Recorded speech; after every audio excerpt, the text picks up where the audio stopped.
All right, everybody, we're going to get started using SolidWorks to create your keychain. So in order to open SolidWorks, all you have to do, go down to the bottom of your screen and type into the search bar solid, S-O-L-I-D, solid, S-O-L-I-D. You're going to see there's a few options that will pop up. Do not select any of the options that are not SolidWorks 2025. If it is SolidWorks RX 2025, that's something different. If it's SolidWorks Network 2025, that's something different. Only SolidWorks 2025. Click it, open it, let it load, then come back, continue to play the video. You're either going to get a screen like this or a screen like this. Okay, so if you don't get this portion of the pop-up, all you have to do is hit this blank piece of paper up here at the top. Mine keeps popping up on a separate screen for some reason. And then we're going to create a new part. So this first option, then we say, okay. Give it a second to load. SolidWorks is a really big program. That's why it takes so long to load. Across the top, you should see a toolbar like this. If you don't, hey, Mr. Jordan, I need some help with my toolbar. I'll help you get it up there. Across the left is what we call the model browser. Okay, so when you hear me say model browser, I'm talking about this pane on the left. Occasionally it pops out into a little pop-out here if we're working with tools. You'll see what I'm talking about later. That will make more sense. On the right, you may see login, get the update, something like that. We're going to ignore that. I actually take my mouse, I put it right over the edge like this. See where my mouse is? Put it right over the edge, and I drag that off the screen every time I open this program. That window is where people can sell things. You're not in the market to buy things right this second. You don't want to use that pane. So we just want to use this basic setup for SolidWorks. Excuse me. Now, we're going to create a keychain today. It'll look something like this. Okay, this little round slot of a shape. So, with a hole in it, gives us somewhere to put the key ring. And we're going to add some text and stuff in there like that one doesn't have. So, we are going to start with what we call a slot. So up here in the top, in the command search bar, we are going to say slot, S-L-O-T, and then we are going to select straight slot as the tool, straight slot. We're going to click once on the origin point. We're going to go directly to the right, and then we're going to click a second time. We're going to click a third time somewhere up above the line we just drew, just to give the shape some size. It doesn't matter how big the shape is to begin with. We're going to give it size later. We're going to hit the green check mark that was up here in the top. That tells the computer we're done drawing the slot.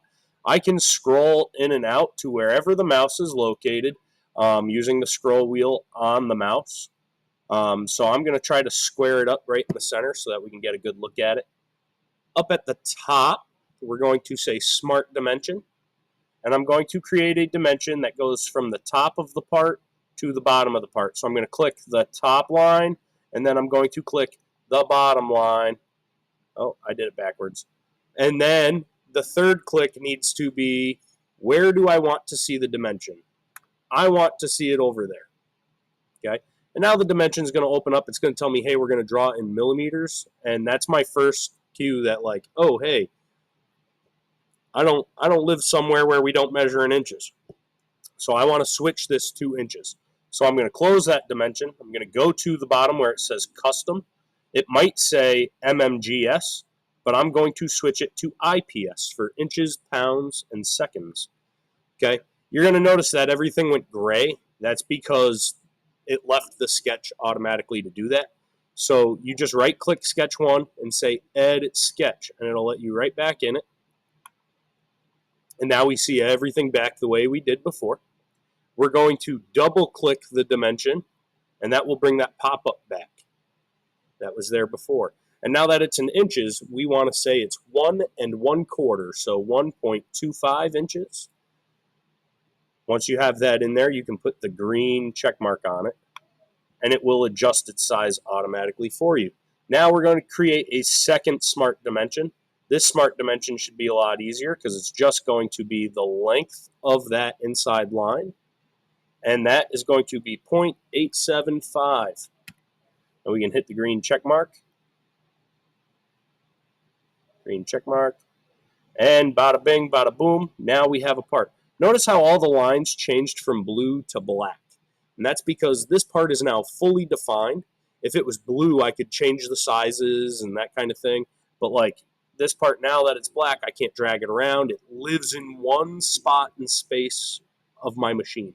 So that's what we want. Okay, we don't want it to be able to move. We want it to be one thing that we can make repetitively. So we're going to exit the sketch up here in the top left corner. Exit sketch. And then we are going to say extruded boss base. Extruded boss base. And it's going to say, hey, I want to know what sketch we're going to use to create this extrusion. And all an extrusion is when we force material through like a blade and create a shape, right? So we're going to go to this part 1. There's a little black arrow that you can hit, and it'll give you this drop down. And we're going to say, hey, we've only drawn one sketch. We're going to use that sketch. And now you'll see it picks up the shape that we drew, and it says, okay, we're going to make it a certain size. What size do you want to make it? It's going to ask us right over here. Highlight this one in blue, and you say 0.125. 0.125 is the depth of the part. You hit the green check mark when you're done, and now you should have a part that looks like this. Okay, if you want to rotate the part, all you have to do is push down on the scroll wheel like it's a button on your mouse. Notice how the tools change up here at the top when I do that. It does it automatically. It says, hey, he's trying to rotate this part. Okay, I'm going to get rid of this thing again because it's popped up and it's in my way and it's bugging me. Right, so just drag it off the screen. Not if, I want to create a cutout on the face of this part, right? A place where my text can live. So we're going to create a new sketch. We're going to go up here to sketch, and we're going to click on the face of the part. It's asking a question on the left. It always asks questions on the left. The question is, where do we want to draw the sketch? I want to draw it on the face of the part. It's going to square up to the face automatically, which is something that we want. Then we're going to say convert entities at the top, meaning we want to take this shape and add it back to my new sketch. So we're going to click it and then hit the green check mark. And all that did was add this line to the outside. Okay, we want to build a lip in here, so we're going to create an offset. We're going to offset that line. And now it's going to ask us, hey, what line are we offsetting? So you can select any of the ones that we just converted, and then say, make sure select chain is highlighted over here, and they should all go. And you'll see this yellow thing pop up. If the yellow thing pops up on the inside, good, that's what we want. But see how this yellow line is on the outside of the part? It's going to be really hard to cut this out and keep the part that we want. Wink, wink, nudge, nudge. So we need to reverse the direction of that. So we're just going to check reverse, and it'll pop into the inside of that part. Once it's where we want it, we're going to make sure we give it the correct size, which is 3/32. And I know that that is 0.09375.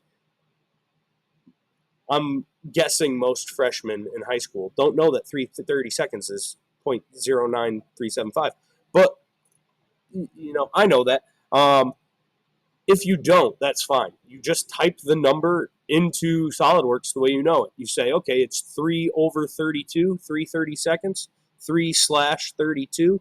Yeah, okay, I know that. And then you hit the green check mark. It does the math for you. And look at that. It knows, hey, it's 0.09375. Okay, so it does the math for you. You can say, okay, when you're ready there. And now we have a new shape to cut out. So we're going to say exit sketch. And this time, instead of extruded boss base, we're going to say we're doing an extrusion, but we're going to cut material. We're going to lose material. And it's already figured out what sketch we want to use. Although it took the outside, we want to take the inside. So I'm going to right-click in selected contours and say clear selections. And then I'm going to select the center of the part instead of the outside, right? I don't want it to go all the way through the part. I want it to go halfway. So I'm going to go half of 0.125. 1.25 is 1/8. Half of that is 1/16. So we're going to add 0.0625. Not 0.625, 0.0625. Okay, and once we have that in there, we're going to hit the green check mark, and bada bing, bada boom, you've got yourself this little keychain shape. Right now, this works well, but there's no place for us to put the key ring. So we want to do that next. So we're going to say we need a new sketch. It's going to go on this face. And then we want to create, no, we're going to convert entities. Sorry. We're going to convert entities. We always do that first. We're going to click anywhere on this outside edge, okay, on that face. And then we're going to say green check mark. And now we've got both of those edges back in our sketch. We're going to draw two circles, okay? I'm going to draw them here because I don't want them to link to anything other than themselves, okay? So just somewhere above the origin to the left of the origin, but on the inside of the part. And then I'm going to say I need a smart dimension for the smaller of the two circles. Both circles share a center point, right? I did that kind of quick. Let me do it again. I did that kind of quick. Let me do it again. Okay, I'm going to say circle tool up here at the top. Where do I want the center point? How big do I want the circle? Where do I want the center point? How big do I want the circle? Green check mark when you're done, right? That's it. That's all you have to do for these two circles. I'm going to say smart dimension. I'm going to click the edge of the circle, and then I'm going to click up here in space, and I'm going to say I want this circle to be 0.25 in diameter. Okay, that's how big I want that. Now, I'm going to get out of Smart Dimension, and I'm going to start using the tool next to it, Add Relations. So everything in this program has a relationship with everything else. We just need to tell it what those relationships are. So we're going to say Add Relationship, and we're going to add one between the center point and the origin point, the center point of the circles and this red arrow point, okay? And then we're going to say they're horizontal. Just like that, they snap down into place. Yes, that is a relationship we want to add, so we will hit the green check mark. Then we're going to add a new relationship, and we are going to clear out the entities. You right-click in there, clear entities, and then we can say inside circle, inside half circle, they're going to be tangent. Inside circle, inside half circle, tangent. They touch. They share only one point in space. I like that relationship. I'm going to hit the green check mark. Click off of everything, push escape on the keyboard, something to reset the machine. Say add relationship one more time. The outside circle to the outside half circle. They're also tangent. And now you'll see those circles aren't blue anymore. They're black, which, as we said before, is what we want. So we're going to say exit sketch, because now we've got our shape, and we are going to extrude that shape. So extruded boss base, clear your sketch contours, and we are going to take this shape and, why didn't that work? Let's try it again. We're going to select this shape, and it still didn't work. Oh no, why? Let me try it again. Extruded boss base. What sketch are we using? This sketch. And then we can tell it that we want to clear the contours and that we are going to take the circle. There we go. That's what that should look like. Okay, we're going to take the circle. Make sure it's going in the right direction. We want it to come up and meet this surface, 0.0625. If it's going the other way for some reason, it looks like this instead of popping out of the front. Ooh, I clicked on the wrong screen. You can always hit this button right here, this direction 1, and switch the direction of your extrusion, right? So you want it to come out of the surface, go to the same face as the other part, okay? Now,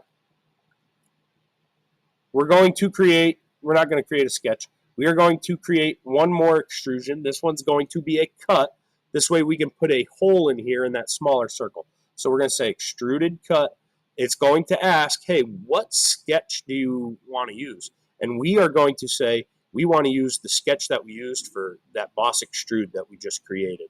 So we hit the drop down and we say, yeah, this one's got the circles. And you click that, and then it says sketch contour. You say, we're going to clear that out. And now we are going to select that smaller circle. Okay. But now we have a problem. That sketch is in the middle of the part, which means the hole's only going to go halfway, right? We're going to cheat. We're going to cheat. Under direction 1, it says blind. We're going to change that to through all both, meaning we are going to cut in both directions through the entire part, right? We want this hole to go all the way through. And once you set that, you can just say, okay, and bada bing, bada boom, just like that, you have yourself the keychain with a key ring, okay? Now, one more thing that we want to do. Anybody could just make this normal keychain, right? But you're a Cheney Tech MDET student, you want to make it your keychain, right? So up at the top, we're going to say extruded boss base.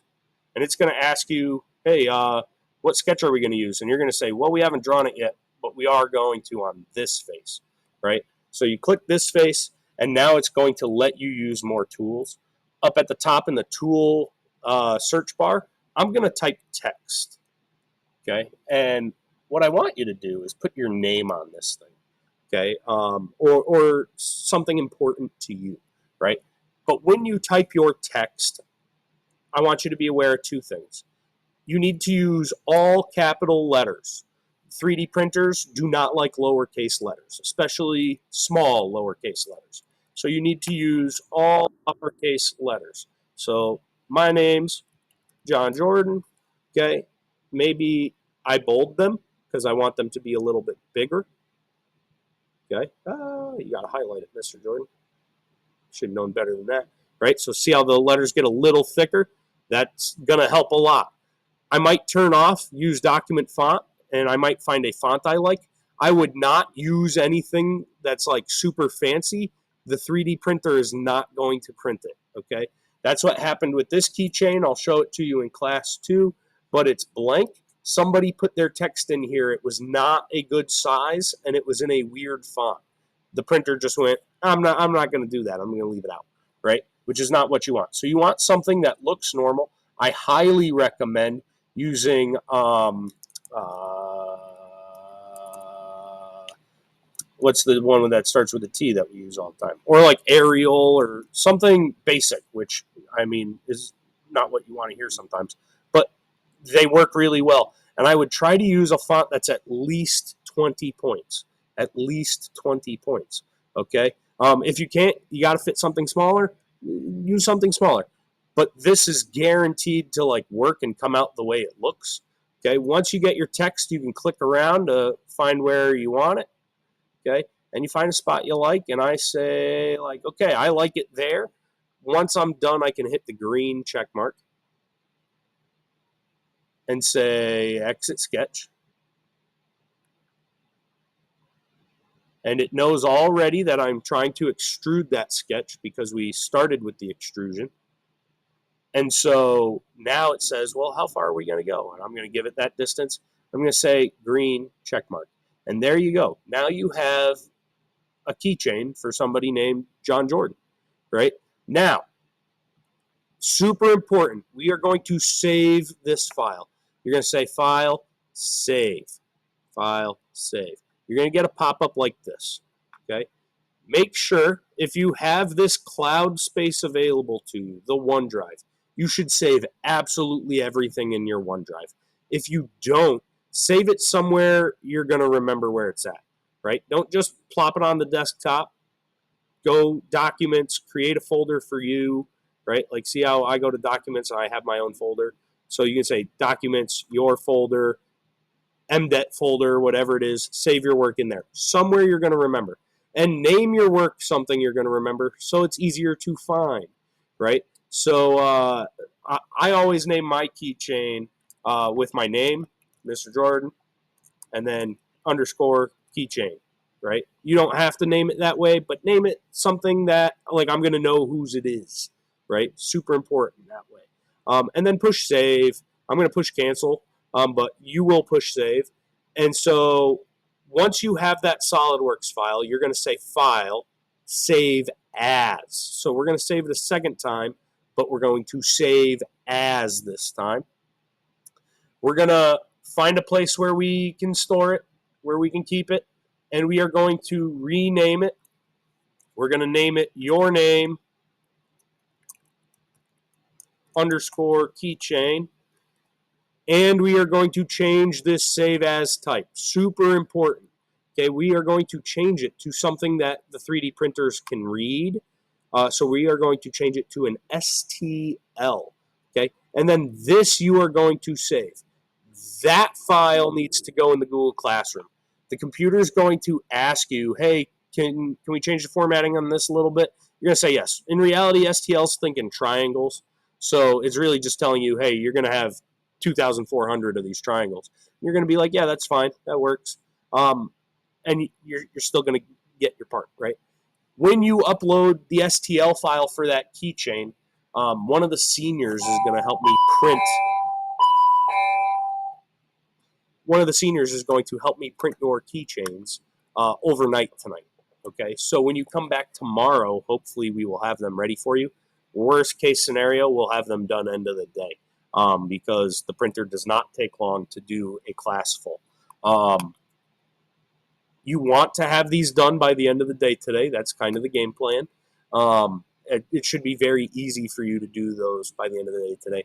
I just did mine in 22 minutes, which tells me it'll probably take you about 2 hours. That's kind of how the math works there, right? Don't get frustrated by the program. That's a secret to success. I've been using it a long time, which is why I make it look easy. When you get stuck, push escape on the keyboard, call Mr. Jordan over or one of the seniors because there's going to be a few of them roaming around helping you out.